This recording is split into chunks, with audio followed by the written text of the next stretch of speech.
Ladies and gentlemen, please put your hands together and help me welcome the presenter for tonight, the powerful, the passionate, the chief servant, one of Jamaica's finest political leaders, the former Prime Minister of Jamaica, Horace Bruce Golden.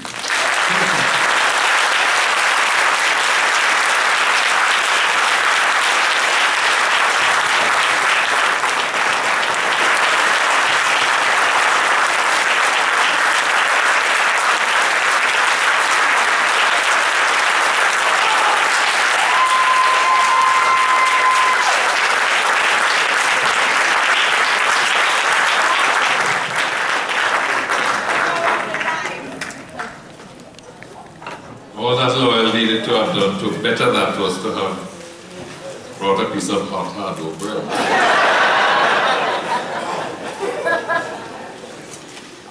Thank you, Lowell. Thank you, Bob. And good evening, everyone. Let me start by thanking Stephen and the CIN family for the gracious invitation that they extended to me to make the presentation at this year's lecture series. He knows I was a bit reluctant because I have been enjoying my retirement and my 4 grandchildren give me all the satisfaction that I want. But I want to thank him for the invitation. I want to thank the sponsors as well, without whom, of course, this would not have been possible. Maureen did such a good job in promoting First Global that it needs no endorsement, but I can tell you as a satisfied customer of First Global Bank, I commend the bank to you. Let me tell you a story. I carry a First Global credit card in addition to some other credit cards from the Red Bank. But on 1 or 2 occasions when I travel and I attempt to use other cards, I run into a problem, and it's not a lot of fun. I normally have to call the bank and then I'm told, well, since you have used the card for so long, we have put something on the card. Or I'm told that it's a computer glitch. I've never had to call First Global when I go abroad and I present their card. I'm a satisfied customer.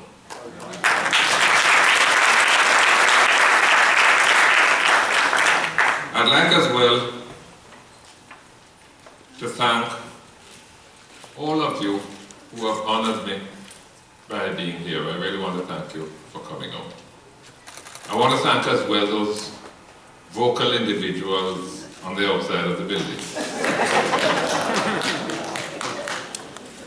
who thought that my presence here this evening was sufficiently important for them to also be here. And I want to thank them for that. While we were interacting in the lobby, a number of persons who I spoke with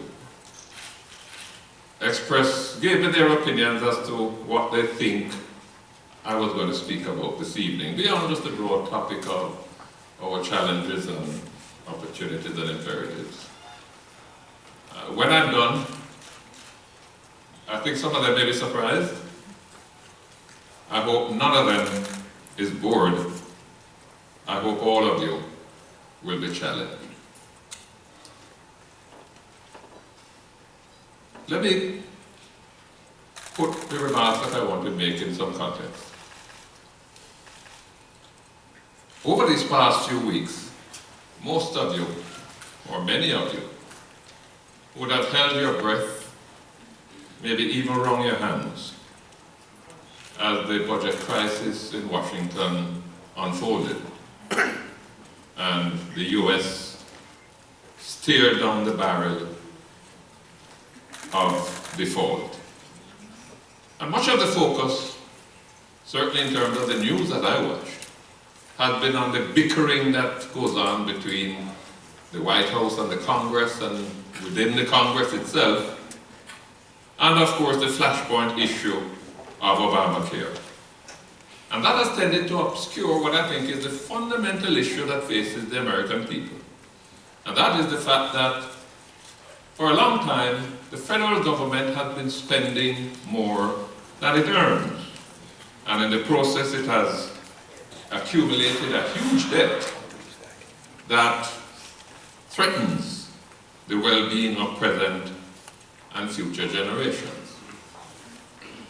In that broad respect, there are some interesting parallels between the dilemma that's gripping the United States and that which is facing us in Jamaica. We are both living beyond our means. We are both spending more than we earn. Over the last 20 years, the US government has recorded a budget surplus in only 4 years. In the case of Jamaica, over the last 20 years, we have recorded a budget surplus in only 3 years. The US debt has quadrupled over this 20-year period. The Jamaican debt over the last 20 years has similarly quadrupled. The debt to GDP ratio in the US is over 100%, as is the case in Jamaica. Albeit, the US is 103%, ours is a whopping 140%.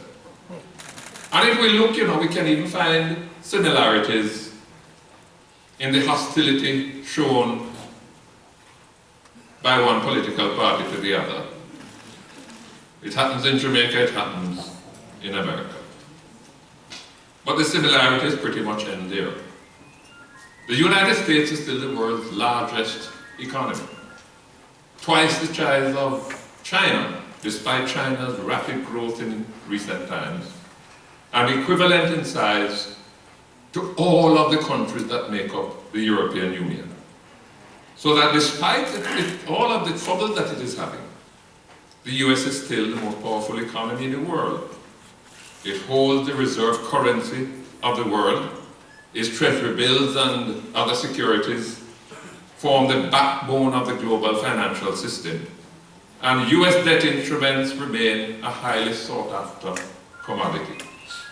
The United States, to put it simply, like General Motors and JP Morgan, is just too big to be allowed to fail. Jamaica is not in that league. We're a small speck in a vast ocean with a population that is less than that of Nevada and a per capita income that is just 10% of the per capita income in the United States. And because of this, when we talk about sensitive statistics like poverty, we speak in different languages. America estimates that 15% of its people live below the poverty line.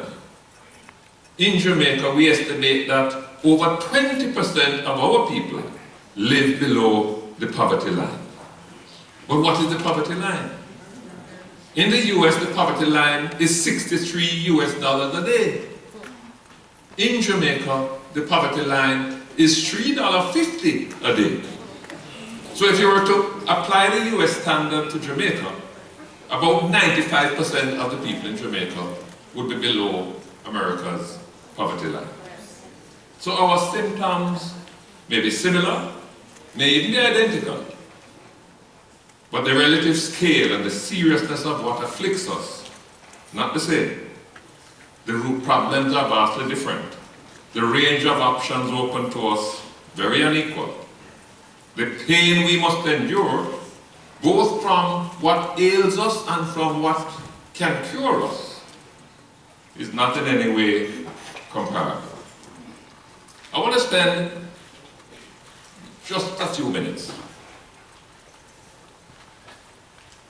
taking a clinical look at the realities that confront us in Jamaica.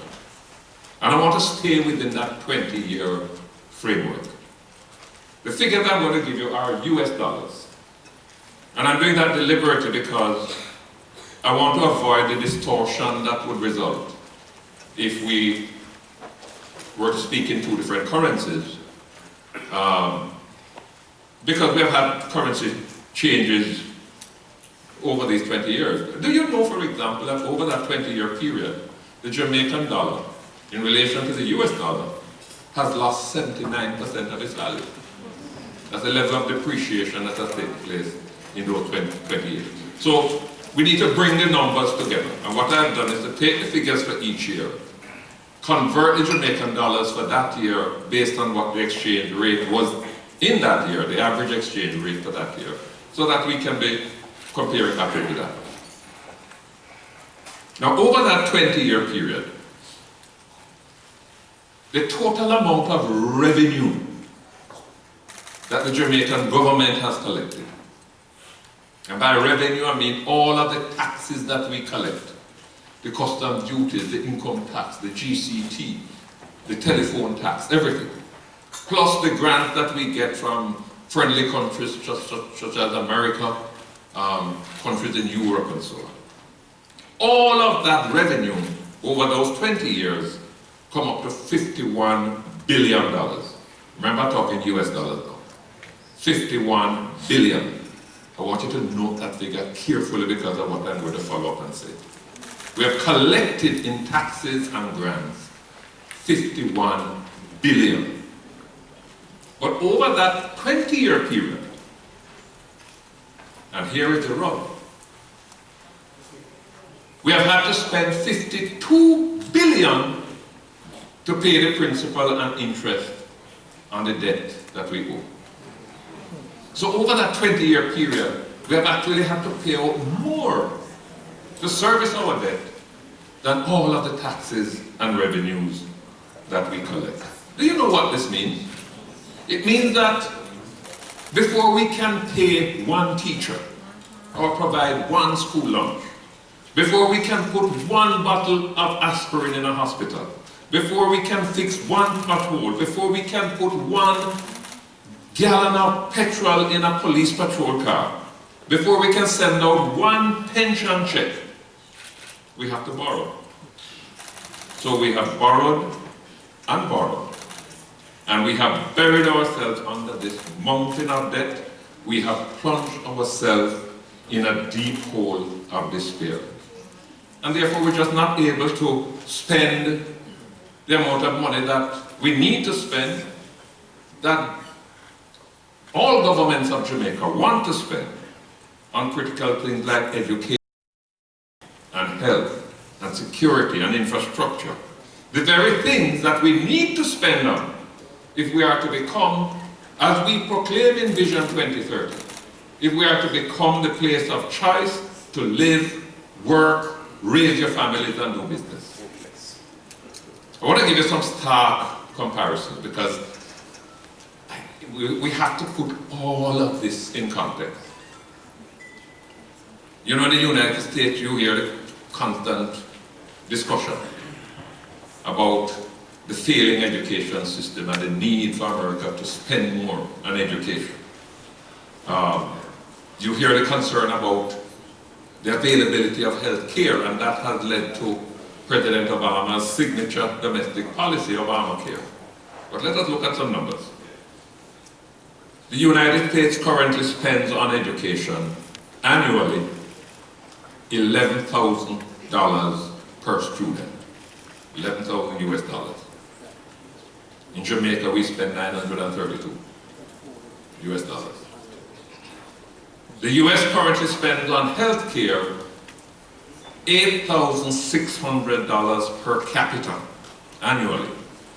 In Jamaica, we can just find 136 US dollars per capita per annum. On Social Security, the United States currently spends $1,650 per capita. In Jamaica, we spend $72 per capita. I don't know what the US spends on law enforcement and the justice system, because those expenditures are scattered over the federal, state, and city levels, and I couldn't find any where in my research where all of those were brought together. So I don't know what the US spends on law enforcement and justice, but I know that in Jamaica, we spend annually $146 per capita. I haven't come here this evening to cast blame or to point fingers, because there is enough blame to go all around. And we don't have enough fingers to point the blame.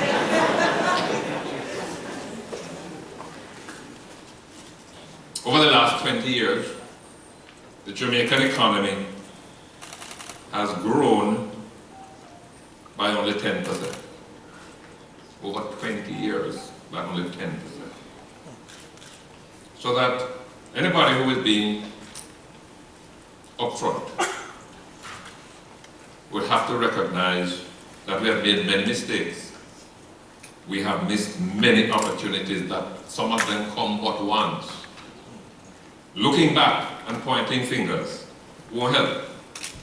Won't help us with the challenges that we must confront. Although it is important to recognize those mistakes so that we don't make them again. The question that some of you, having listened to me so far, may ask is, are we a lost cause? My answer to that is no. Can we get out of this paralysis? Yes, we can. The experience of other countries tell us that it can be done. You take countries like Angola, Cambodia, Kosovo, Mozambique, Rwanda, Uganda, even Cuba.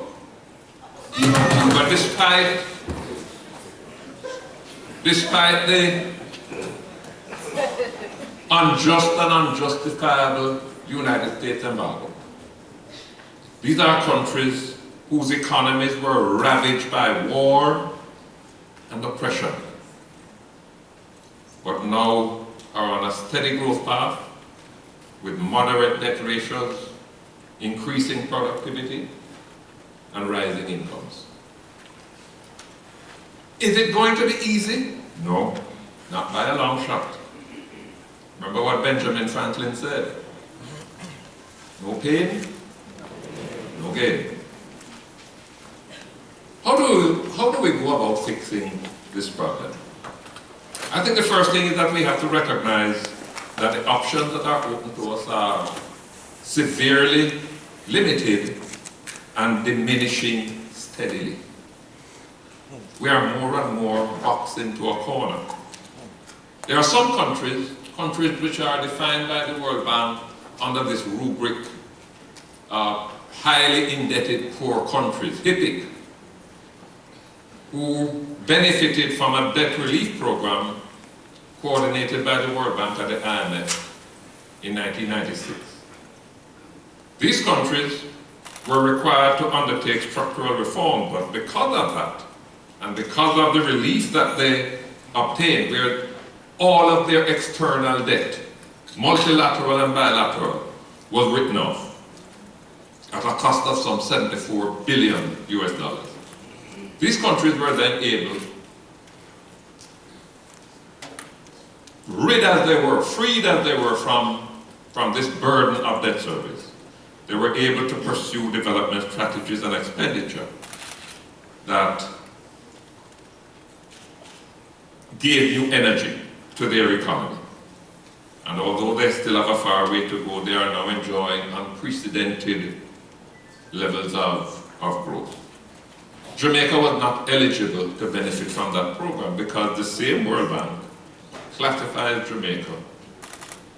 Many of you won't believe it after you heard the poverty numbers that I gave you. But we are classified by the World Bank as a as an upper middle income economy. And therefore we were not eligible to benefit from that program. In fact, of the 36 countries that benefited, only 2 were from the Caribbean, Haiti and Guyana. Furthermore, most of our debt is commercial debt. I mean, we do have multilateral debt, you know, like the World Bank and the IDB. We have bilateral debt with American money, we owe England money.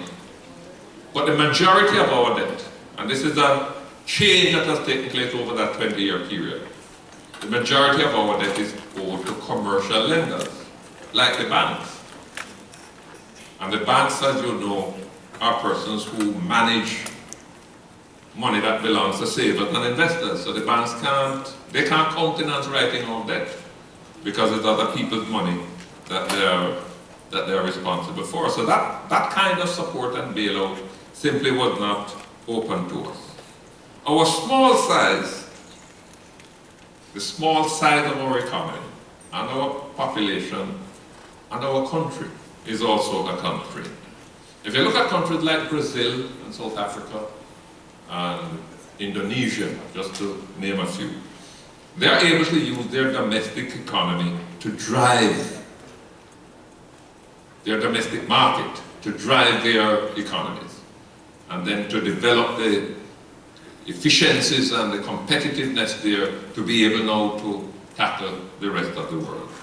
Our economy is just too small to support the level of investment and the innovation, to develop the synergies that would enable us to become efficient and competitive. Take Lowell Hawthorne, for example. There is no way that Lowell would have been able to establish the empire that he has of 120 outlets, bakeries, in 9 states. He couldn't build that 120 outlet empire if he were confined to operate between Negril and Moran Point. We just couldn't hold, the market just couldn't support that level of investment and that level of activity. Jamaica, the reason why I mention this is because I think it's important for us to understand that Jamaica's hopes for success, for fortune, have to be forged in the rawness and the ferociousness of a global market that takes no prisoners. It's a market that is ruthless and unkind, but that is where we are going to have to go and build our future. I pose the question, how then, given all of these constraints and given the narrowness of these options, how then do we find the right fix? Now let us fast forward and see what has happened in recent times. Cornered as we were by this mountain of debt, this burden of debt service, and further damaged by the recession. Do you know, for example, that as a result of the recession, 3 of our 4 alumina plants were shut down. Now, bauxite and alumina account for 50% of our merchandise export. 50% of what we put on ships and planes and sell abroad is bauxite and alumina. Now, when 3/4 of your bauxite and alumina output just shuts down on you, you must understand the impact that has on the economy. That was what greeted me when I came to office. I came to office in 2007. And by 2008, the recession started to take its toll. Now, cornered as we were, and faced with this aggravation of by the global recession, we really had no choice but to seek IMF support. And you know, there's nothing embarrassing about this. 30 economies, erstwhile 30 economies like Ireland and Greece and Turkey and even Spain have had to turn to the IMF. The extended fund facility, which the government signed earlier this year in April, following on the stalled standby agreement that my administration had signed in 2010, was greeted at home and throughout the international financial market with a huge sigh of relief. Almost as if, thank God we are saved. I want to caution against the belief held by some, held by many, and in fact articulated by the multilateral agencies. This argument goes like this, that if you stick to your guns and you are able to meet all of the commitments that are stipulated under the IMF program, we will finally, for the first time at last, be on the road to economic recovery and sustained growth. It seems to me that it is being contended that fiscal consolidation, which is the sort of the new term of art in the IMF discussion, that fiscal consolidation, which essentially means cutting back your expenditure, increasing your revenue collections, and reducing your debt, that will ensure economic growth in the medium to long term. And therefore, under the program, we have committed ourselves to achieve and maintain a primary surplus of 7.5% starting immediately, to eliminate the fiscal deficit within 2 years, and to reduce the debt to GDP ratio, which is now 140%, to reduce that to 96% over the next 6 years. The difficulty I have with this construct is that it has internal, inherent contradictions that while they cannot be eliminated, they have to be countered if the program is to succeed. Put another way, the conditions which the IMF program imposes, left by themselves, will be impediments to investment and growth. When a country's expenditure is so constricted that it cannot effectively tackle crime and violence, cannot maintain and improve infrastructure, cannot develop a workforce with the necessary education and competencies, the conditions that need to exist for investment and job creation and growth to take place will remain, to borrow Emperor Haile Selassie's term, a fleeting illusion. I don't want you to misunderstand me. I'm not making this as a criticism of the government, because the government had little room in which to wriggle. Nor am I making this as a criticism of the IMF. I want you to listen to me carefully. Because you have to understand what the mandate of the IMF was, as outlined in 1947, the year I was born. Let us understand clearly that the IMF is primarily concerned with financial stability. Now let me express that another way. The IMF is primarily concerned, not just in relation to Jamaica, but with most other countries, concerned with our ability to pay our external bills and to repay our external debt, so that the smooth working of the global financial and trading system is not disturbed. That is its mandate, that's its mission. Economic growth, especially in the case of countries like Jamaica, whose growth or lack of growth has no impact whatsoever on the global economy. That is not the IMF's overriding priority. That it leaves to us to look about. What we are required to do under the IMF agreement, necessary though it is, and I don't want to be misunderstood, I'm not saying that these commitments should not have been made. I just want us to understand the implications of those commitments, so that the conditions set out in the IMF agreement are necessary. And you'll never hear me raising any criticism of Dr. Peter Phillips or the government for having entered into an agreement with those stated commitments. What I'm trying to say is that they are necessary but not sufficient. For while they speak to the conditions necessary to allow growth to take place,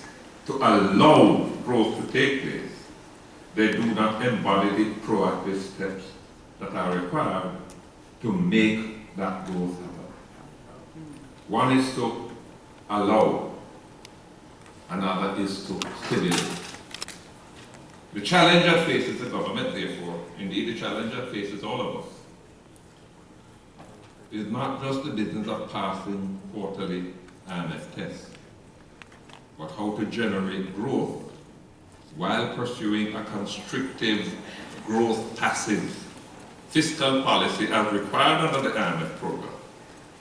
As I suggested recently, when I addressed the Jamaica Chamber of Commerce Awards banquet, we have to go beyond the IMF agreement. We have to be not just IMF compliant, we have to be IMF plus. And I want to explain what I mean.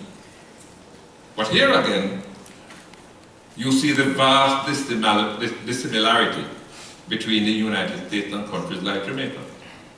In the face of the global crisis, the US government, for example, through the Federal Reserve Board, has continued to pursue an expansionary, stimulus-oriented program designed to keep the fire of economic activity burning until it is robust enough to sustain itself. And it has done so at a huge cost. The United States debt has moved from $9 trillion to $17 trillion since the recession started at the beginning of 2008. We in Jamaica, we can't do that. We don't have the resources or the strength of currency to do that.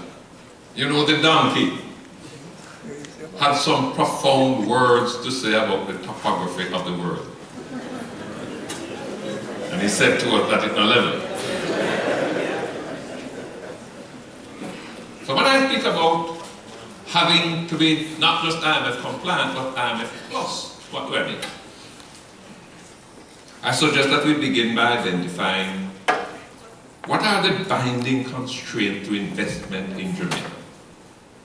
Because without investment, there can be no sustainable job creation and no sustained growth. The binding constraints that relate to our macroeconomic fundamentals, like our debt ratios and our fiscal imbalance, those are already being attended to under the IMF program. What we must do now is that we must devote equal attention to those that exist within the real economy. And I want to identify those that I think are so important that we have to take them, put them on our radar and deal with them. One of them, of course, is one that is dear to the heart of many of you. And there was discussion about it here before. Education and training. Investments are no longer driven by the availability of cheap labor. The technology has gone way beyond that. Investments are now driven by the availability of competent labor. Our approach back home, our approach to education is not market driven. Our school system is like a mass production factory, running a conveyor belt, defined more by the distance that is traveled than by the quality of the product that comes off at the end. It's an issue that is one of our binding constraints. Crime and violence. Investment shies away from places where normal business activity has to contend with violent crime. Costly provisions for extraordinary security have no place in business forecasting or feasibility studies. Not in a competitive market. Not in this kind of global market that we have to compete in, where an unnecessary dollar in your costing can push you out of the market altogether.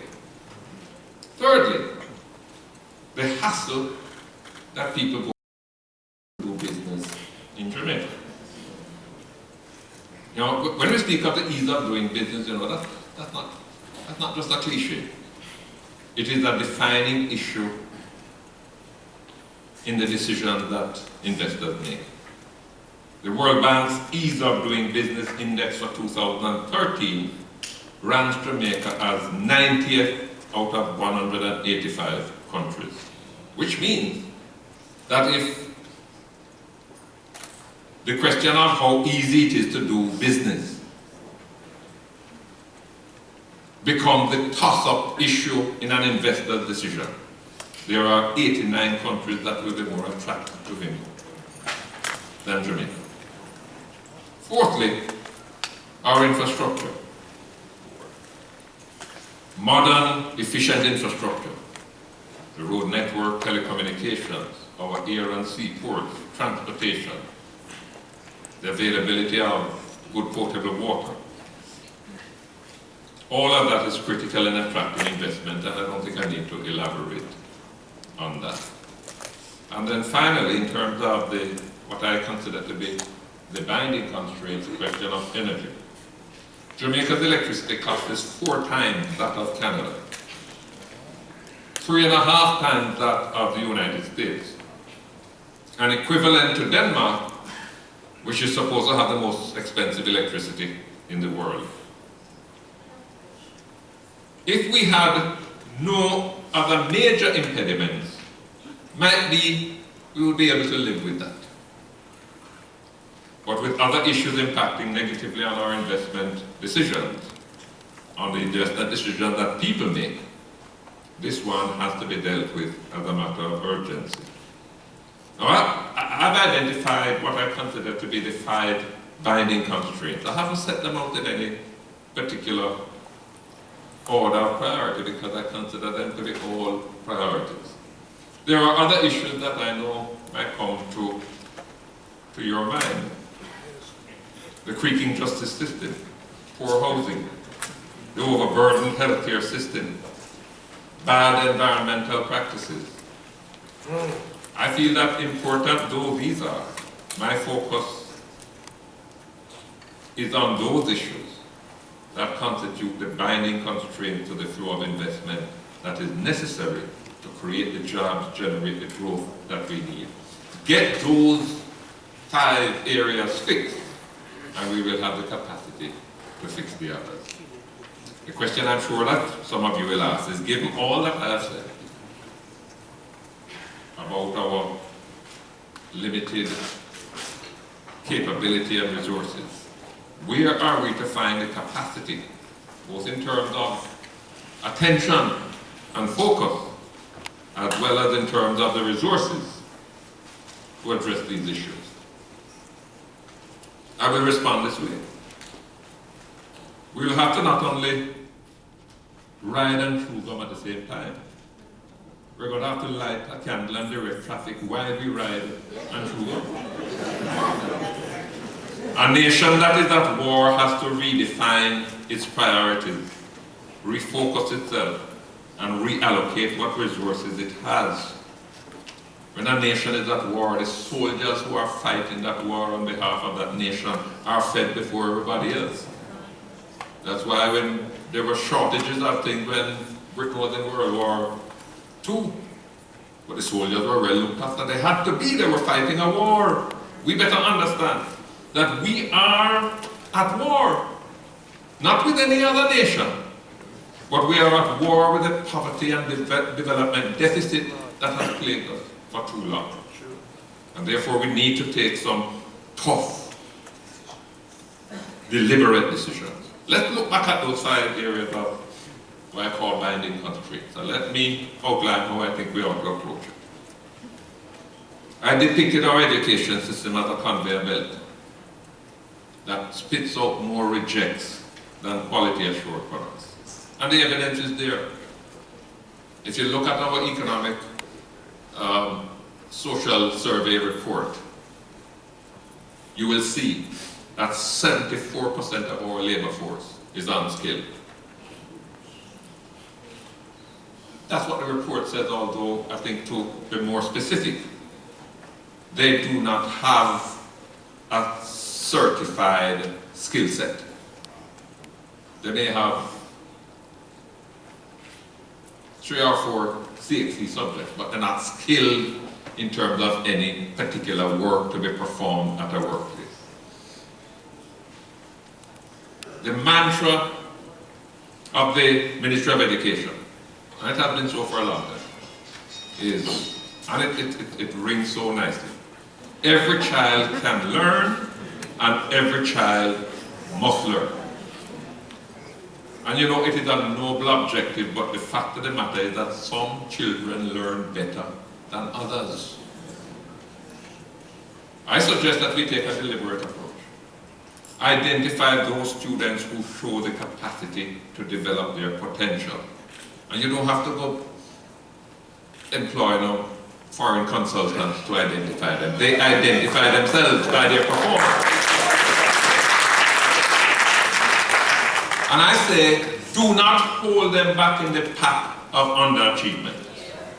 Create and support a dedicated path for them to acquire the skills and certification that is needed to attract the attention of potential investors, so that when you try to get investors to come to your country, you can say to them that, look, we have the skilled workers that you need.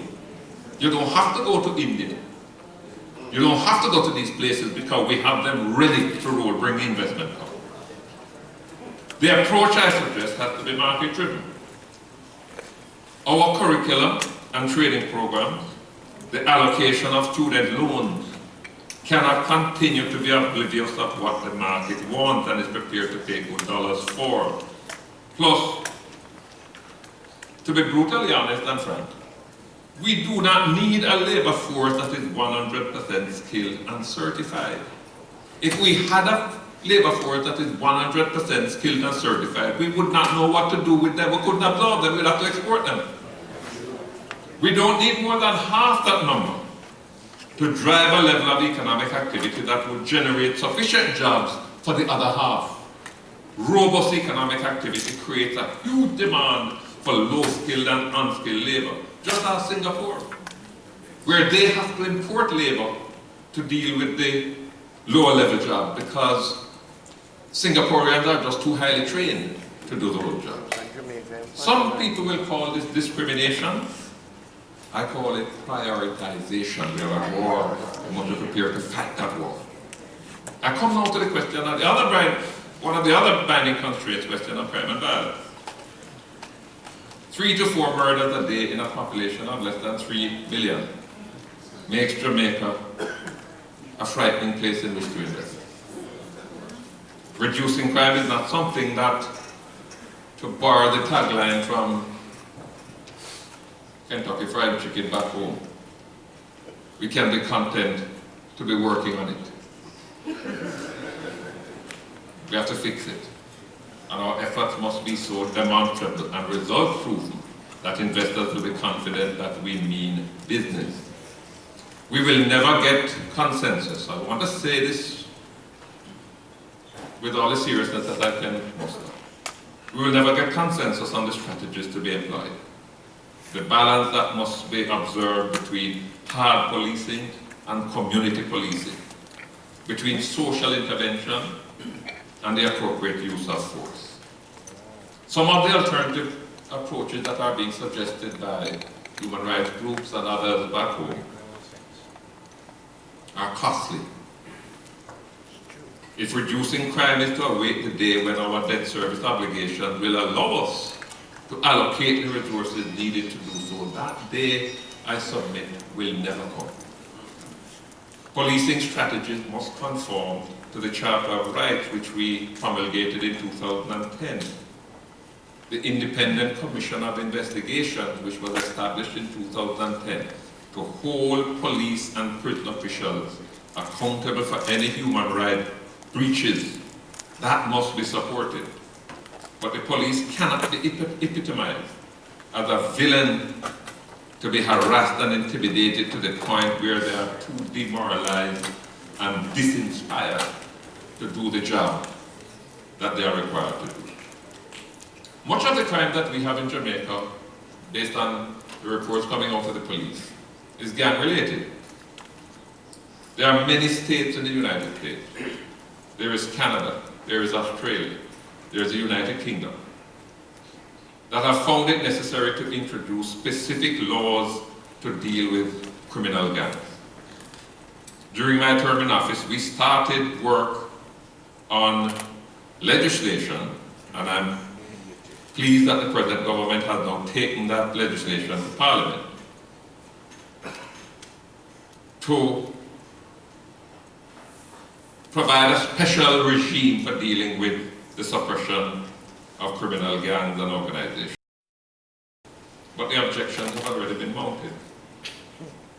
You know, we in Jamaica always seem to want to have our cake even after we have eaten it up. One of the requirements of governments, particularly in this time of crisis, is decisiveness, and I will return to that before I close. Another binding constraint I mentioned was bureaucracy. Doing business in Jamaica has always been riddled with red tape. You know, we make this mistake of believing that the way to keep the playing field level and to deter corruption is to lay out tedious processes and requirements. In fact, it has the opposite effect. It breeds corruption, since that is seen as the easiest way to avoid the headaches. Dr. Peter Phillips was perfectly right. In Jamaica, the man who plays by the rules is the man who gets shafted, because your competitor is doing a deal and is beating you to the market because you're there trying to see if you can be a good citizen and comply with the law. I think the problem stems from the fact that in Jamaica, we operate in a spirit of mutual mistrust. Governments don't trust the people. We believe that everyone is potentially crooked, and therefore we must institute measures to prevent crooked behavior. And the people don't trust the government because they believe that these tedious measures that we have put in place are designed to keep out some and let in others. So they feel justified in finding ways to beat the system because they're just redressing what they see as an imbalance. In the end, many things that could get done don't get done. Many investments that might have been made go elsewhere. Many jobs that could have been created are robbed from us.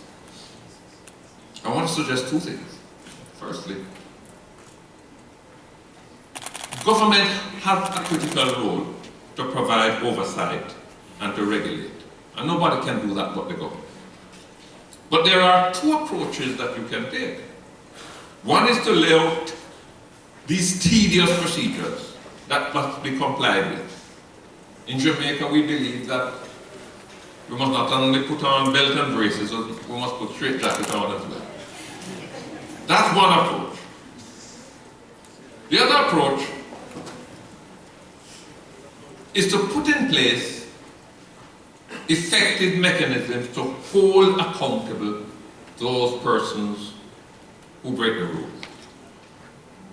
What we are trying to do in Jamaica is that we want to do both. So we put in place the tedious measures. We put in place the anti-corruption mechanisms, such as the Office of Contractor General, which is supposed to hold people to account. But we still maintain the tedious processes that people must go through for the simplest of transactions. I suggest that we adopt a completely different approach. Make the rules as simple and straightforward as possible. Lay down the rules. And then shift the focus now on holding accountable those who flout those simple, straightforward rules. Secondly, I suggest that the government, in a joint effort with the private sector, examine as a matter of urgency the main areas of red tape that hamper business. Review every form that has to be filled out, every approval that has to be sought, every stamp that has to be affixed. Eliminate those that we can do without. Simplify those, even revolutionary. But once you take that approach, you simplify it at the front end, but you monitor it and enforce it at the back end. Once you take that approach, then you let those who would still be inclined to be corrupt know that they will need not only a lawyer, but they will need somebody to look after their family while they're away. to give you an illustration of what I'm talking about. When I was in office, I gave a commitment to address this question of building approval, because most investments that take place involve some element of building, either directly or indirectly. And I gave a commitment that we were to try to streamline the process so that when somebody wants to put up a building, you submit your plans, and if in 90 days you don't get a response, if you are not told that you cannot proceed because of reasons 1, 2, 3, after the 90 days, go ahead and build. We failed to achieve that because we ran into horrendous problems with the legal instruments that would have to be changed. There were some 12 different laws, some of them dating back to the early 1990s, by early 19th century. And the work to get rid of them, to amend them, to eliminate it was just overwhelming, and we didn't get there. We did make some improvements. As far as the National Environment and Planning Agency is concerned, we got them up to a rate of, I think, between 95 and 97% completion within the 90 days, but we had problems at the local authority level. That was another problem we faced, because the parish councils were resisting this approach, because it was in fact, from their point of view, taking away some of their power. One of the things that we did when I was in office as well is that we did considerable work on establishing a national building code for Jamaica. And the work was almost complete. Again, I'm pleased. I heard that the Minister of Local Government announced a week or two ago that he's hoping to have it final legislation brought to Parliament before the end of the year. What this will do is that it will give you, for the first time, a national codified set of standards to govern the construction of any kind of building, whether you're talking about a little 2-bedroom house or a 18-story commercial building. Once you have that, I'm suggesting to the government, let us radically change the business now of building approval. Matter of fact, let us eliminate this business about approval. You have the codes. You say to developers, those are the rules. See the specifications there? That is what you must conform. Then if you want to do a project, you don't apply. You deposit your plans, file your plans. And you will be told exactly what sort of plans you must file, your engineering, this and whatever. You file your plans. And if the agency does not object, then they will have to state cogent reasons for objecting. Within that 90-day period, come day 91, you start construction. You're not seeking approval, and you have notified, this is what I plan to do. And I plan to start that on day 91. Now, if, having got to that point, if you put up a building that breaches the codes that set out in that building code, which is available for everybody, then understand that you're going to be held accountable. You may be fined. If the breach is egregious enough, you may have to have the building demolished. But for God's sake, don't have an investor and an investment hanging around for 18 months, 2 years, 2.5 years, awaiting approval for something that can create 150, 200 jobs and help Jamaica get out of the hole that it is in. We need to think differently. On the question of infrastructure, we do not now have and will not in the near future be able to find the resources to maintain and develop our infrastructure to the level required by a modern or even emerging economy. More creative ways can be found to bring private capital to move these critical areas forward. And thankfully, and I must acknowledge, that we are already embarked on that road. The Sandster Airport, for example, was privatized. I think that we should move to do the same thing with the Norman Manley Airport in Kingston. Efforts are now being made to privatize, because if we don't privatize them, it is we that have to find the money to undertake the capital works and the improvements and the expansion that has to take place from time to time. Efforts are now being made to privatize the Kingston Container Terminal. I think we must do the same with the management and further development of the Port of Kingston. Highway 2000 was privatized from the outset, but in a way that incurred huge financial liabilities for the government. During the time that I was in office, Minister Mike Henry started negotiations with China Engineering Company, a big Chinese firm, owned by the government of China, it's a Chinese government firm, for the development of the north-south corridor, that highway that is to link the north coast with the south coast. And we negotiated it on a basis where government would only have to find the land, most of which government already owns. Some of it is private that government would have to acquire. I am pleased that the government, Dr. Omar Davis is the minister responsible, is committed to the project, and they have in fact signed a preliminary agreement, and I'm hopeful that that project will come to fruition. I mentioned these things, and I just want to mention an aside. I know that there was disappointment, indeed even anger. There were placard bearers, I know, in London, and I believe in some parts of New York, when we took the decision, and I was principally responsible for it, to divest Air Jamaica. This piece of Jamaica that flies, people thought it's part of the patrimony that you're getting rid of. But the truth of the matter is, it was costing us 10 million US per month. That's $1 billion Jamaican dollars, over $1 billion Jamaican dollars a month to keep it flying. And can you imagine what would be the position if we had not divested it? Where would this government, with the problems that it now faces, be able to find that 10 million US dollars a month to keep it going? And yet, we can see the benefit of when government pulls back from certain things and concentrates on those things that government need to do and that only government can do. I flew up here on Monday on this new airline, Fly Jamaica. And they did not ask me to give them any promotion. But I was very impressed and I was very pleased with the quality of the service, quality of the food. It reminded me of the old Air Jamaica that we used to know.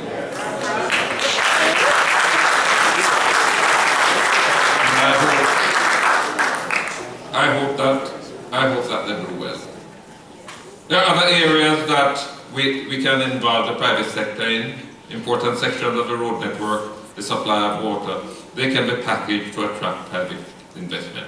The last of these binding constraints where I want to express offer some suggestions has to do with energy. The government is now embarking on negotiations with the second preferred bidder to provide 360 megawatts of new generating capacity. They became the preferred bidder because the first preferred bidder failed to put up the 1% bond that was required. You go through a process where you separate the big boys from the small boys.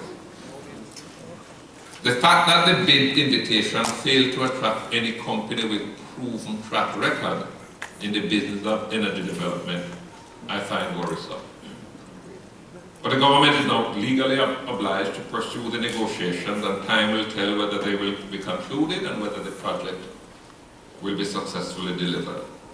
But in my view, we have misled ourselves by the exaggerated expectation that we have allowed to build up as to how much reduction in the high price of electricity the project will yield.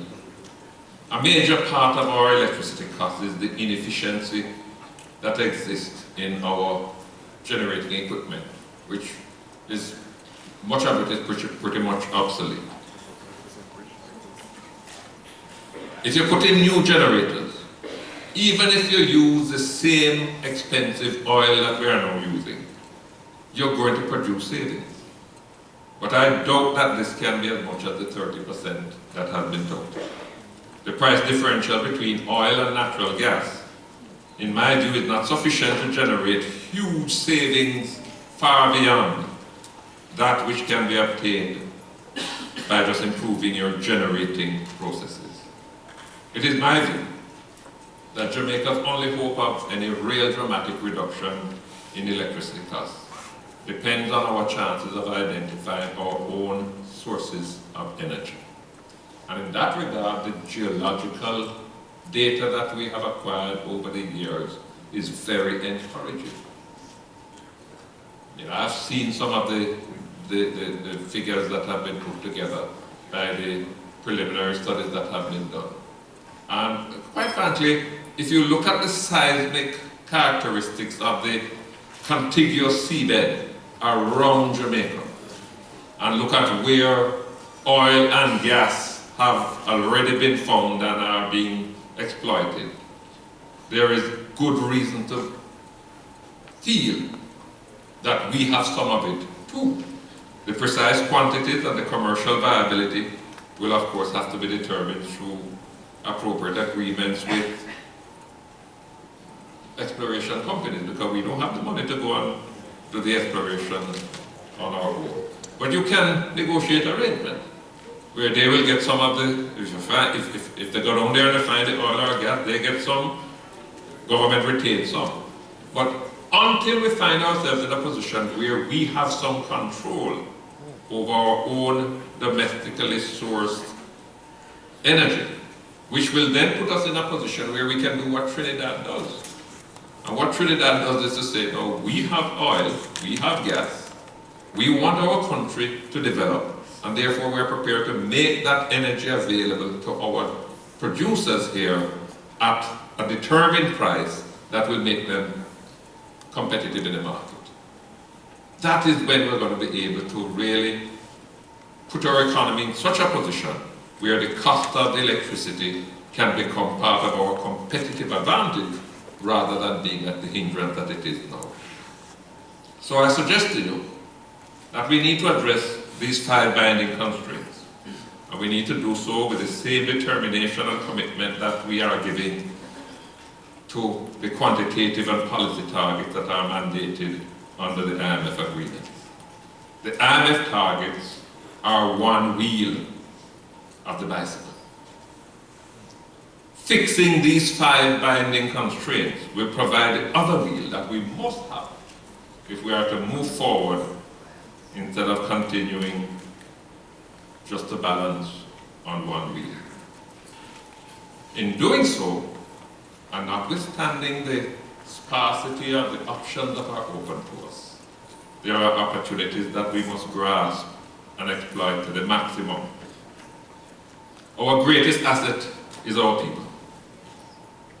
Nowhere is that greatness better demonstrated than in the power of our name, the Jamaica brand. It is personified in Marcus Garvey, in Usain Bolt, in Shelley and Fraser. It is defined in our music, in our athletic achievements, in our Blue Mountain Coffee. Many countries struggle to put themselves on the world map. To be a name that people recognize and associate with.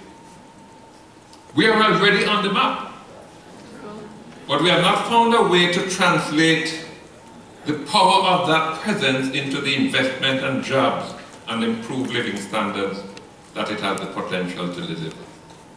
As I said earlier, our market is just too small to stimulate or sustain the kind of robust economic activity that we must have.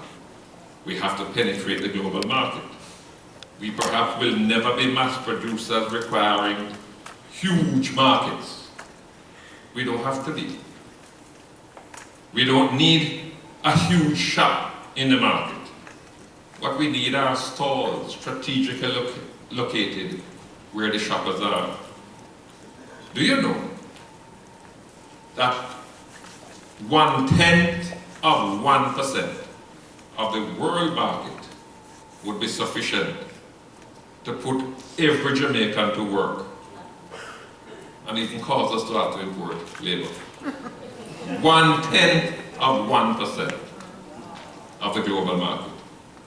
But penetrating that market is not an easy matter.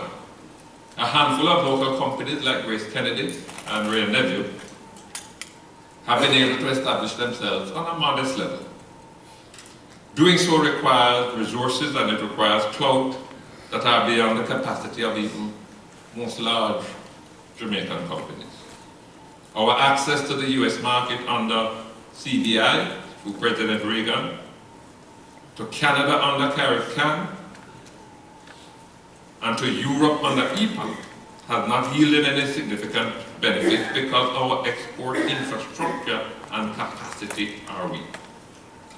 This challenge requires a strategic partnership between the government and the private sector. Consular functions that are performed by missions abroad, especially in places like New York, Tri-State, where we have a large concentration of Jamaicans, will have to be maintained.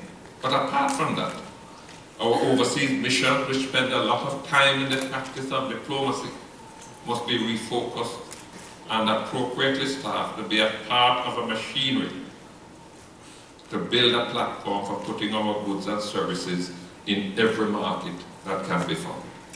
JAMPRO too must be revitalized and refocused and can be the government's part of that joint venture with the private sector to seek out, penetrate and develop the markets where our goods and services can be sold and where the Jamaica brand instinctively attracts attention. And in doing that, we don't need anyone to teach us how to do it. We have proven experts in promoting our tourism in the global market. And that's a global market that is fiercely competitive with hundreds of destinations across the globe that compete with us for those tourists. And yet we bring over 3 million tourists to Jamaica each year. In that instance, we are bringing the market to the product. We can replicate that expertise in terms of our goods and other services to take the product to the market. I do not by any stretch of the imagination suggest that pursuing these initiatives is going to be easy. I said before, it's going to be painful. But the pain is already upon us. What is the point in hiding from the dentist when you already have the toothache? It is going to require us to make hard choices, harder than we have ever had to make. Redirecting our education program to advance those who can become the vanguard for attracting investment and achieving high levels of productivity will require additional resources. Strengthening our efforts to curb violent crime will require additional resources. Getting our goods and services on the map, where the Jamaica brand already has its banner, but very little on its shelves, will require additional resources. If we are to comply with the IMF agreement, we will not be able to find those additional resources over and above what we currently have access to. They have to come from reallocating what resources we currently have. And I want to suggest we must stop shying away from some of these tough decisions that have to be made. We must stop shying away, for example, from the restructuring of the public sector that is outlined in the Master Rationalization Plan, which I took to Parliament, I think it was in May of 2011. There are government programs and agencies that can be merged and need to be merged. Some government programs will have to be curtailed, suspended, and some of them will even have to be abandoned. The IMF requires us to reduce the public sector wage bill to 9% of GDP in 2 years, I think it is. 3 years. That cannot be achieved merely by freezing wages. Not in the absence of significant GDP growth, which is not likely to happen by itself. It has to be augmented by reducing the size of the public sector through restructuring, attrition, and yes, through retrenchment where that is necessary. None of this, my friends, none of this is going to be popular. Indeed, it will be decidedly unpopular. But no one up to now has been able to proffer any credible alternative. Clearing the deck so that we can see our way, to be able to navigate our way forward, will not happen by chance. It will not come about by simply sticking to the IMF agreement. We have to bite the bullet. And by biting the bullet, I don't mean just closing our lips on the bullet. We have to put it in our teeth and bite it. We have been afraid to do that and unwilling to do that for so long. And we must not flinch. I'll give you an example. The cost of government pensions, money that government has to pay out each year in pensions to civil servants, teachers, policemen, you name it, and politicians, you name it. The cost of government pensions has doubled in the last 3 years and is likely to double again in the next 3 years. This is a burden that the government cannot continue to bear alone. Before I left office, Minister Shaw, then Minister of Finance, presented to Parliament a pension reform plan that would now require every public sector worker to contribute to his own pension through salary deductions. I was surprised, because I don't know how they could have afforded to do it, when I learned that that plan had been deferred for 3 years. It was a concession extracted from the government by the unions as a condition for the unions accepting the wage freeze. The government flinched. I'll give you another example. The Minister of Education, Reverend Ronnie Thwaites, sought recently to modify some of the entitlements to which teachers have become accustomed. Paid study leave, to be precise. And he sought to do so on the basis that we could no longer afford it, if indeed we were ever able to afford it. Expectedly, this was fiercely resisted by the teachers in a very strident way. One of the leaders of the Teachers Association referred to the impasse between themselves and the minister as a fight between puss and mongrel dog. Another of the leaders declared that Minister Thwaites was behaving like somebody on cocaine. And you know what was disappointing? That the government, perhaps mindful of the political clout that the teachers wield, the government, instead of backing up the minister, sought to give reassurance to the teachers. It wasn't long after that that Minister Thwaites apologized to the teachers for any offense his articulation of the position might have caused. The government flinched again. There are more flinch points to come, especially as we get closer to the next elections. The question is, can we afford to continue flinching? In these difficult circumstances, the path that we must travel, the journey we must take, the even greater pain we must bear, require extraordinary leadership. But it also requires extraordinary followership. One that recognizes that these problems are not just the government's problems, they are our problems, all of us. That followership has a duty to understand the issues, what is at stake, what our options are, and the greater hopelessness that awaits us if we try to find the easy way out.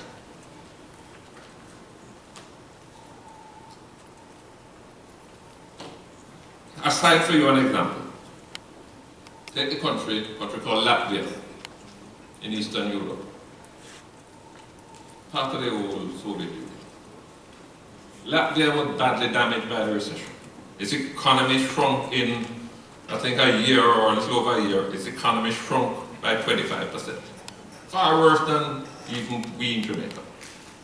Its unemployment rose within 2 years from 9% to 23%. What did the government do?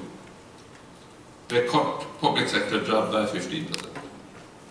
They cut public sector pay by 18%. They imposed new taxes. They increased social security salary deductions, and they put a cap on social security benefits. And within 2 years, the economy rebounded to the point where Latvia is now the fastest growing economy in Europe. And you know what is interesting? In the midst of all of this, they had an election and the government was re-elected with a stronger majority. What makes the Latvian people any smarter than we are? The Jamaican people have access to too much information at a fingertip. Not to be able to sift sense from nonsense, to sift the wheat from the chaff. They can and must recognize and eschew the glib rhetoric that politicians, and I'm not excluding myself, that politicians have perfected the art of delivering, instead of laying bare before them the unvarnished reality of our crisis and the difficult path that we must undertake. And the extraordinary leadership to which I refer must be bold and decisive. There's a school of thought emerging among some vocal elements in Jamaica that before the government takes any important decision, there must be broad consultation and there must be consensus. By the time that consensus is arrived at, if ever at all, the action proposed in the first place may be so December will, because consensus always involves compromises. That by that time the objectives are no longer attainable and the opportunities probably lost.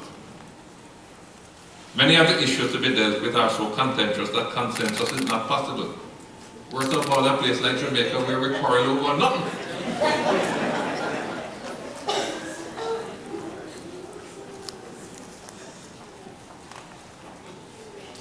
And it's just not possible, given all of the competing interests that exist among the various groups in Jamaica. So I'm suggesting that after the consultations have taken place, yes, there must be consultation. People can't be just led blindly. But after the consultations have taken place, the government must be bold enough to take the tough decision that it considers necessary. It is the government that was elected, not civil society groups. At the end of 5 years, civil society groups will have to account to the people for how they manage their affairs. And the government that has to account can't go back to the people and say, well, I would have done it, but I had to consult. They must take the decision that they consider necessary, get on with it. And at the end of the day, they claim the credit for it if it succeeds, and if it fails, they must accept the blame for the failure. So my friends, our hopes for success require these two critical components: extraordinary leadership and extraordinary followership. And by leadership, I'm not just referring to the present government or Prime Minister Simpson Miller, for whom I have a great deal of affection. That extraordinary leadership has to come from both parties, from Portia and from Andrew or Audley, whoever emerges from the current leadership panel. Because only then, and I say this in all seriousness, because only then, only when that quality of leadership resides in both parties, only then will we ensure that the cantankerousness of our politics does not become the most binding of all constraints. I hope, and I hope fervently, that we can find a way to create the stage, especially at this crucial time, where that leadership will emerge or assert itself, where followership will abandon its yearning for messiahs, some godlike figure that will put each of us on his back and take us to the promised land. I hope we can create a stage where a leader can say to the followers, this is the road that we have to travel. This is the route we have to take to get to the promised land. I can't carry you on my back one by one. Because if I try to do that, most of you will never make it. But if you are prepared to make the sacrifice, if you are prepared to walk that road, knowing well that it is a hard road to travel, but believing that the scriptures proclaim that we shall run and not be weary, we shall walk and not faint, then I will lead the way. As I recall myself saying during the 2007 election campaign, we Jamaicans, we're such a peculiar people. We are too rich to be so poor. We're too blessed to be so stressed. We're too gifted to be so afflicted. And we're too anointed to be so sad.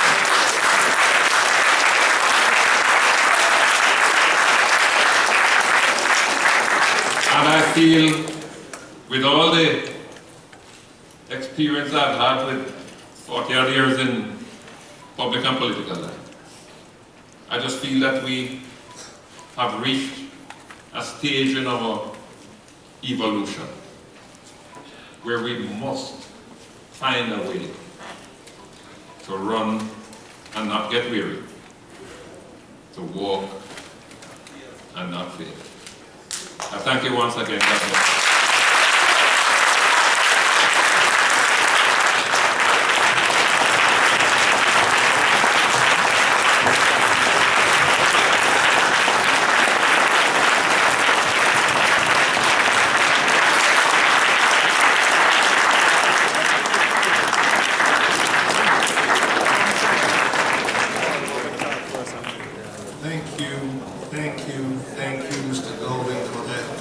Powerful economic analysis, the 5 binding constraints. Now, I know and I heard as I had to take a quick break that some of you are looking forward to questions and answers. Allow me to do it this way, and I need your cooperation if we're going to be able to have questions and answers. First, we have a little time bind that we must adhere to, so that the time that we can allow for questions and answers is going to be 20 minutes total. Secondly, questions and answers is not the last item on our program this evening. We will hear from our CEO, Stephen Hill, at the close of the program. So, Mr. Golden, what the hell happened to constitutional reform? Was that a principle or just a party platform? One element of it is already in place, the Charter of Rights, which I had the honor of taking to Parliament in 2010. I don't claim credit for it, it's something that was worked on over 20 odd years, but that's finally in place. That's perhaps the most important element. There were certain other critical components that have not been implemented. I consider among the most important of these the provisions to subject the government to certain constitutional restraints, provisions, for example, for impeachment of public officials.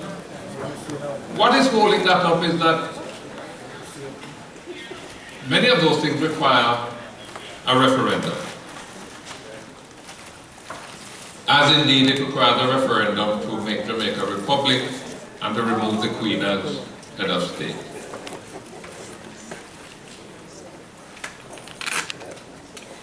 The present government is insisting that any referendum package must proceed, but not to include the question of replacing the Privy Council with the Caribbean Court of Justice. In other words, it wants to do that through Parliament, or if it is to be put into a referendum, there must be agreement between both parties on it. I I'm open to the question of the Caribbean Court of Justice. The position of the opposition is that such a decision must be made unless the people vote on it in a referendum. I'm hoping that that can be sorted out so that we can proceed. But it's all tied up in, you see, you can't have a referendum every 6 months. It's an expensive proposition. And the intention, I think, was to try and see if we can agree on all of the things that will go before the people in a ballot, have that referendum, and have the whole program complete. Greetings, Mr. Goldie.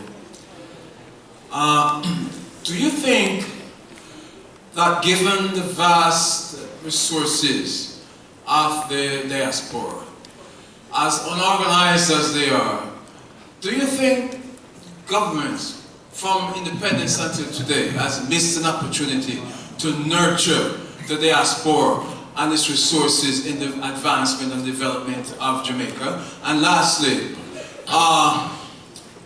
you were, I know it wasn't touched on, but we are family, so we can talk.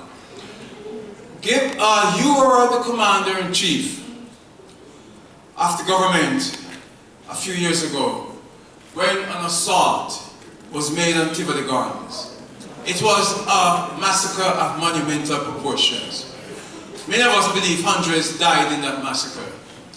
And to this day, it's being pushed from pillar to post, and this government and your government has tried to sweep it under the carpet, and the carpet is bulging up so high that the souls of these victims are crying out for justice.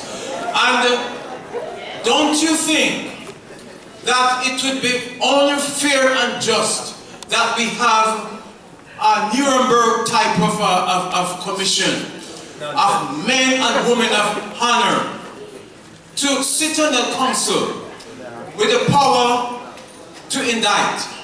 So the people that were involved in that massacre, our people, they were Jamaicans with the blood of Africa coursing through their veins. And for too long, the lives of our people have been marginalized.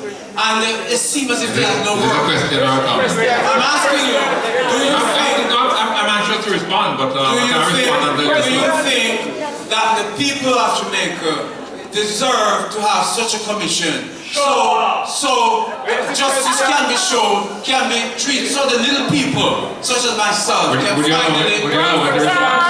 I'm going to, so that we can believe that justice prevails in Jamaica. On the first part of your question, I think the government can do more to mobilize the diaspora abroad. Some efforts are being made. I don't think anyone would suggest that the government has been unmindful, any government. But more can always be done. Part of the problem is that you can't mobilize the diaspora purely around patriotism. Because they have interests that they have to protect. So for example, if you're asking them to invest their money in Jamaica, you have to assure them that their investment is going to be safe. If you're asking them to put their savings in Jamaica, I mean, you may very well say to them, look, we need foreign exchange in Jamaica, so send your money home and convert it to Jamaican dollars. They're going to want to know, well, when I want to get it back, what is it going to be worth? So it is a two-way thing. On the question of the police military operations in Tivoli, as you probably are aware, the government has announced the establishment of a commission of inquiry. They have recently amended the Commission of Inquiries Act, I believe, in preparation for that commission to make sure that it has more resilient powers. I have indicated myself, and I want to make myself very clear, that as the Prime Minister at the time, I am willing to testify before the Commission, provided the way in which the Commission is set up, the terms of reference, which I have not yet seen. I've seen the draft, I haven't seen the final terms of reference. And the way in which the Commission is to be conducted is genuinely interested in ascertaining truth, and is not going to become a political circus for starboard to perform at my expense and make that difficult. Yes, I believe that it is necessary to inquire into what happened But bear in mind that the state of emergency was called and the operations initiated by the security forces because the security forces were challenged. They were challenged. The question of the authority of the state to bring a part of the state within the ambit of law and order was at risk. Now, what the Commission of Inquiry must determine is, in carrying out that function, did members of the security forces act outside the law? If they did, they must be held accountable for whatever atrocities they did.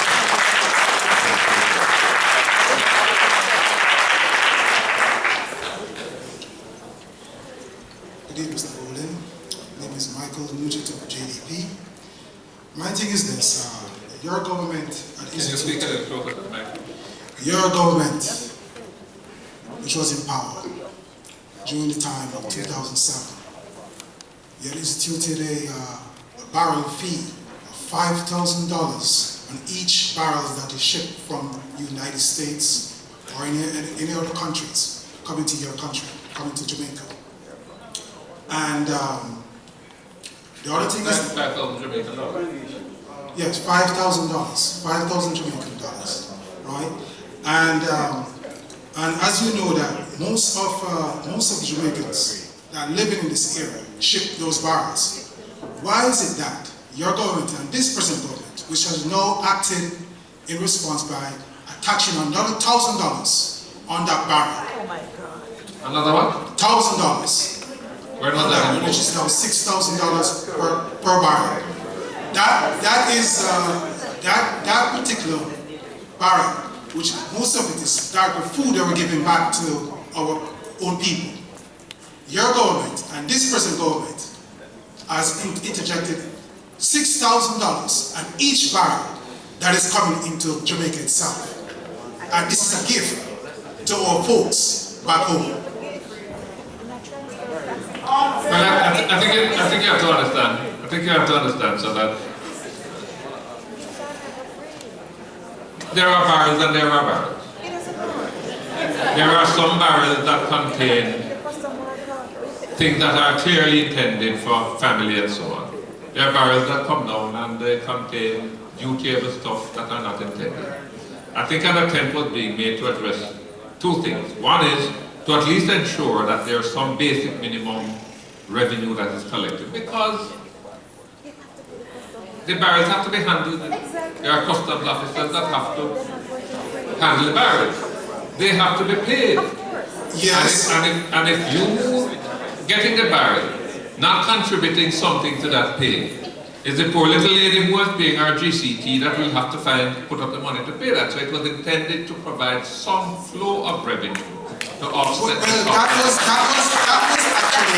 That was just initiated, but it was $10 per barrel at that time before any $5,000 or $6,000 were added.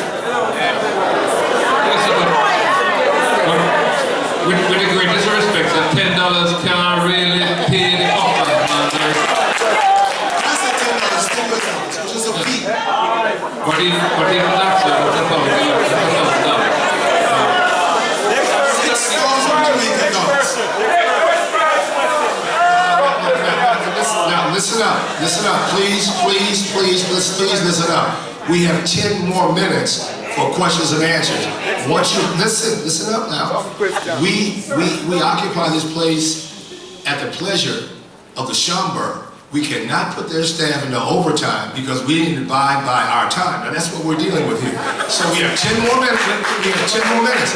Please respect the others in line, ask your question, be brief, and move on. Otherwise, some folks will not get a chance. If we try to keep the question short, I'll try to keep the answer short as well. Yeah, go ahead. Yeah, well, that was one of my questions too, because I'm very concerned regarding Jamaica being run on just the importation of people sending goods home to their family. You know, I'm very concerned about that. And I think it's $6,500 $500, something like that. It's not just $6,000. It's more. But one of the things I'm concerned about is each time you speak, you are always about the IMF and the World Bank. There's other countries, when we borrow, if you borrow $1, we can hardly afford to pay that dollar back. But the IMF and the World Bank requires an interest, which we can hardly afford. And I'm saying that I don't think we as a country really try to get money from other countries. Some of the, even Gaddafi, when Gaddafi was around, he provided a lot of money to the nation. Some of the South American countries were willing to lend money. The black Americans provide a lot of money. And I don't feel like we have, tried enough. Just the IMF and them, and they're taking an interest out of it. We're not going to get them.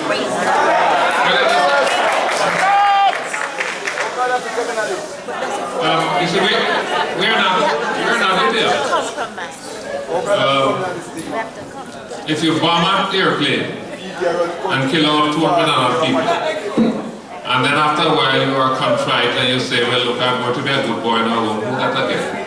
And all of a sudden you get all sorts of concessions. We don't bomb any airplanes. We are so small that the powers of this world no longer. There was a time, when we were important, when we were geopolitically important, because Jamaica was leading the war against expansion of communism in the region. But all of that is past.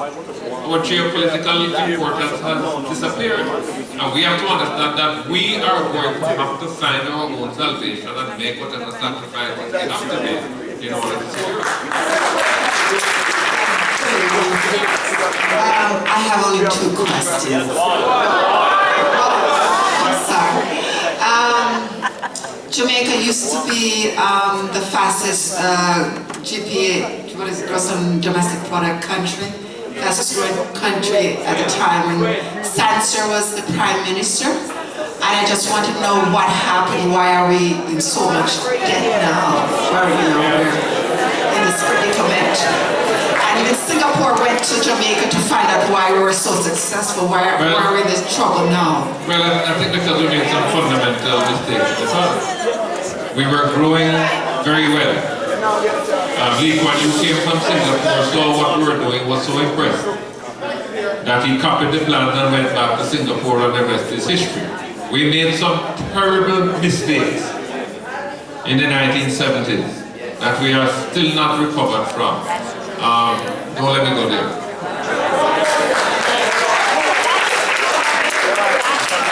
Yes, sir. Cleveland. I just wanted to get an idea, what are your thoughts on the proposed development of Goat Island as a possible, investment? I'll tell you quickly. Yes. Despite what I said earlier, I'm not suggesting that we can disregard the environmental concern. Though that's not rocket science. We can determine quickly if there are serious hazards for Jamaica. But my view is completely different from that. When Mike Henry was negotiating that project with the Chinese, we insisted that it has to be on the mainland. And we were looking at various sites. I think the last one that was being looked at was that section between Old Harbour Bay, where the JPS power plant is, and Port Esquivel, where the Wind Alpha terminal is. I am concerned that a project like that established on Goat Island, which at the nearest point is over a mile from our shoreline. Our people can't swim out there to go look work. Right? The intention that Mike Henry had was to integrate it with our port system, with the cargo airport that he was hoping to have built at Vernon Field, so that it becomes an integral part of the economy. I think the big danger, and Mike is right, is that what we may end up with, if it proceeds, is a Chinese enclave out at Goat Island, employing Chinese workers, handling Chinese goods, And all that we are going to be able to do is to look at them from the beaches at Old Harbor Bay. And that is not going to have any development impact on the country. Good night, sir. Thank you for coming to address us. My concern is in the area of crime and violence, as you touched on that. It is a blessing for Jamaica to have come away from the partisan political violence, where we no longer have that kind of a scourge like for decades. And God forbid that we should get back to that. My concern is the behavior, the atrocious behavior of parliamentarians in Parliament. It is too combative and insightful, and my question therefore, if there's a code of conduct, which I'm presuming there must be a code of conduct for parliamentarians, what is a code of conduct? Because it is often breached and nothing seems to be done in terms of accountability. That's my concern. There is a code of conduct so that is monitored by the political ombudsman, but don't rely on that. Don't rely on that. This thing has to come, if not from the heart, it has to come from the head. So that if it's not from somebody's inner feeling that this is not the way you should behave, it must come from some perception that emerges out of an understanding of where we are and how we got here. And a recognition that if we continue that way, we ain't going nowhere. Which is why I say that it requires extraordinary leadership that must either emerge if it is not already there, or it must assert itself if it is on the job already. Accountability. Good evening, Mr. Golding. Before you ask your question, we're now in overtime, so here's what we're going to do. We're going to have 2 more questions only. And then we must hear Stephen Hill, because we're now way over our time. So 2 more, and that will be the end of the other questions. Okay, thank you. Yeah, good evening, Mr. Golding. Thank you for such an eloquent speech. This is blasphemy. I was just going to ask a question about Go Talent, but it was well answered.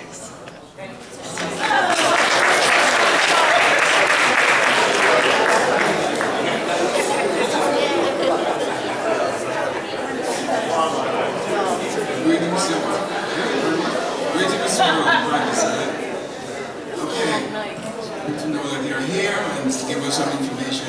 There you go. Yes, what I'm saying is that we are happy that you are here, that you will give us some information in respect of present situations and also during your administration. You know. What I would like to say this evening and to ask you a question in regards to the bauxite industry in Jamaica. Yes. What's the question? The question is that over the years Jamaica had been selling bauxite or been negotiating bauxite agreement with Europe and other parts of the world. And today we are still in a difficult situation even to meet our expenses in the IMF or the World Bank. My other question is why Jamaica continue to negotiate or do business with the IMF and the World Bank with having so stringent measure? Nothing had been laid out properly to help a developing country as Jamaica. And we continue to embark upon the World Bank because their policy seems to be different from the policy that they laid out for the people. Can I try to answer since we're short on time? We have to be careful that we don't make the mistake. Remember I said we must acknowledge a mistake. Don't go to get into argument about blame. Acknowledge a mistake. A mistake that was made in the 70s is that in response to the global oil crisis at the time, we imposed a thing called a bauxite levy, a production levy. And the result of that was that it just drove the bauxite companies out of the country to the point where we had to take over the plant at Halsall and run it ourselves. And we did a pretty good job of it until we handed it back largely to their management. The price of bauxite is determined not by what we feel we ought to get, but by the market.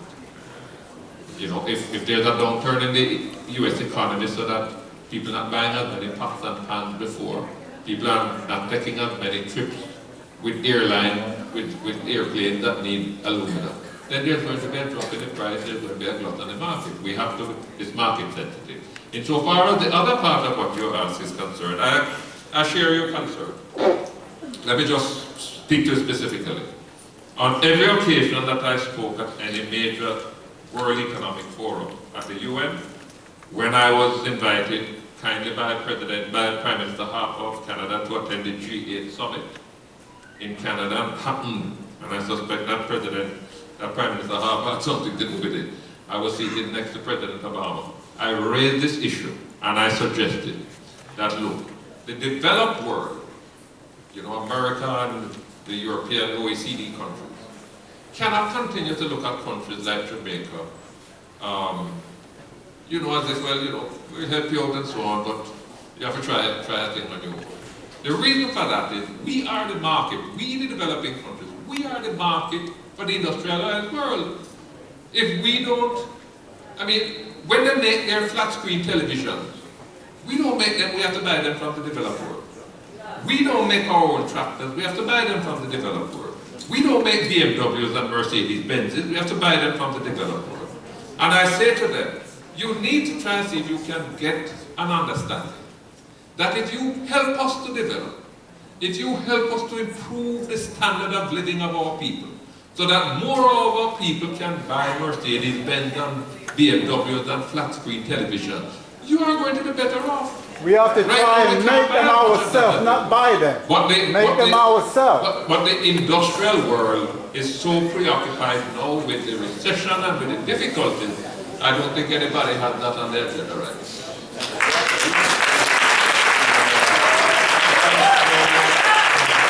Thank you. I apologize to those who are waiting, but I think you can appreciate that time must move forward. Let me just make one quick comment.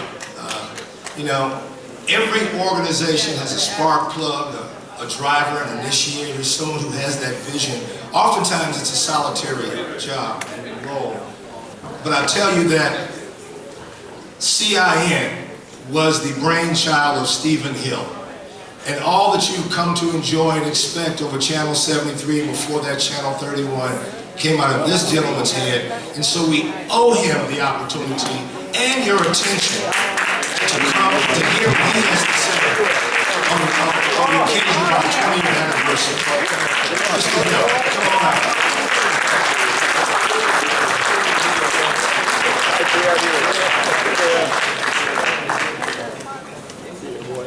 I want to thank the former Prime Minister.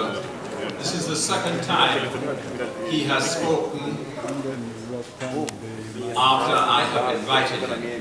4 years ago, I don't know if you remember, Bruce, I invited you to address the graduating class of St. George's College of '59 with Trevor Monroe, Ronnie Thwaites, and myself, and he graciously did it. Likewise, I sent him a letter to speak, and graciously he said, I'd do it. If we could only do that in Jamaica, get things done, move on. We don't do anything. You know, what we have in Jamaica is a passion to do, but not a passion to get it done. And that is the whole problem that exists. Just think of two major projects. The Harmony Cove project, which was supposed to bring casinos and a grand development to the North Coast. Probably the most beautiful strip of land anywhere in the world. If you drive from Montego Bay to Oterius, there's nothing like it. The other one is the hub. All you read in the paper is hub, hub, hub. What we need are to get these projects done. But we can't get it done if we don't have the competent people running the ministries or running the government. So, hopefully, there will be a standstill between Andrew and Audley, and probably they might recall the former Prime Minister. Oh, yeah. Wonderful. I think of the hub, and I think of the Minister of Trade. And I see him in one of these boardrooms trying to convince the sheik to come to Jamaica.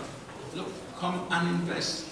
And the sheik says after 10 minutes, get me out of here. Why? Because no energy, no passion. And if you think of a Lowell Hawthorne, who could be a Minister of Trade, that project would be executed and implemented in Jamaica. The right people.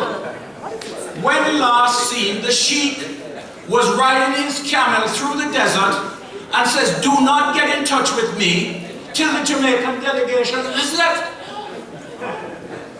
Why? On the other hand, Lowell would go into the boardroom with a big box of Golden Crust patties. And what would happen? The sheik would say, Lowell, I want you to build a plant in Qatar. That is what we need. But we have tonight a wonderful celebration, and I want to salute a number of people who have made CIN possible. Bob is full of flattery. I had a partner, Ronnie Nasrallah, and I'd like to bring his picture up here. Ronnie was my partner, and we spent many, many weeks talking about Oliver and presenting him in the US. I will never forget it because Ronnie had an advertising agency, NCN, Nasrallah, Crawford, and Mewinky. And Sally was a huge Chinese man. And when Ronnie and myself would be discussing and making all these grand plans, Sally would come running and we could hear him down the hall, and Ronnie would be under the desk, tell him I'm in the bathroom. Well, Ronnie is equally he contributed equally to the success of CIN. And I want to salute Ronnie, who yesterday received an award from the government of Jamaica.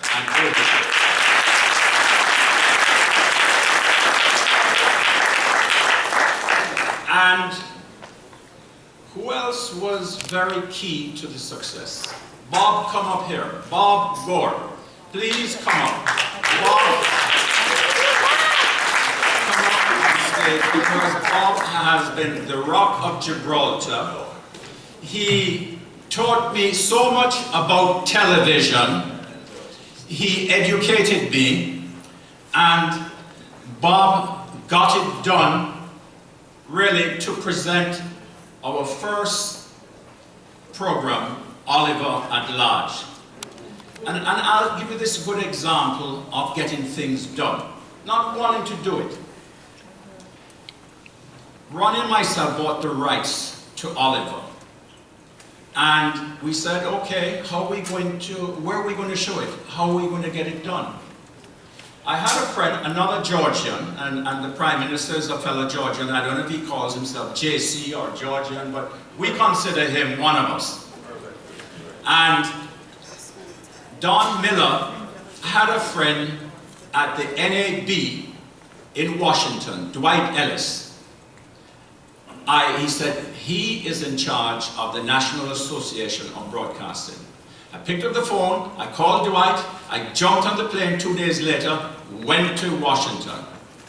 Sat in Dwight's office, and he said, I have the perfect person for you. And he picked up the phone, and he called Bob Gore. And Bob and myself had a conversation. I went back home, and within a week, I was back in New York, and Bob and myself made plans for the showing of Oliver. It took roughly 3 months from thought to fruition for us to get it done. And that's all we need to do. There is an overarching way to do anything.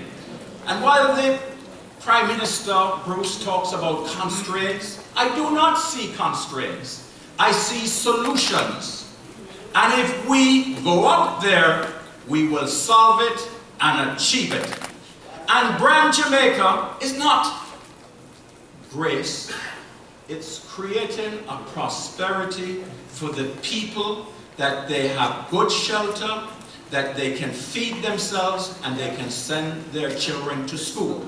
Then we will have Brand Jamaica. And so I want to thank you all for watching CIN and making us part of your New York night.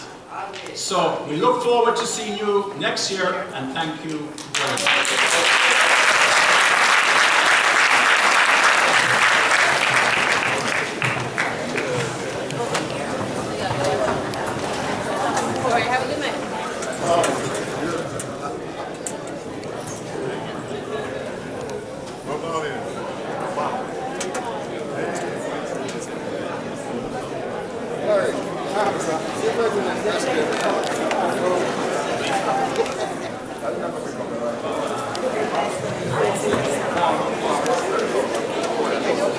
Thank you.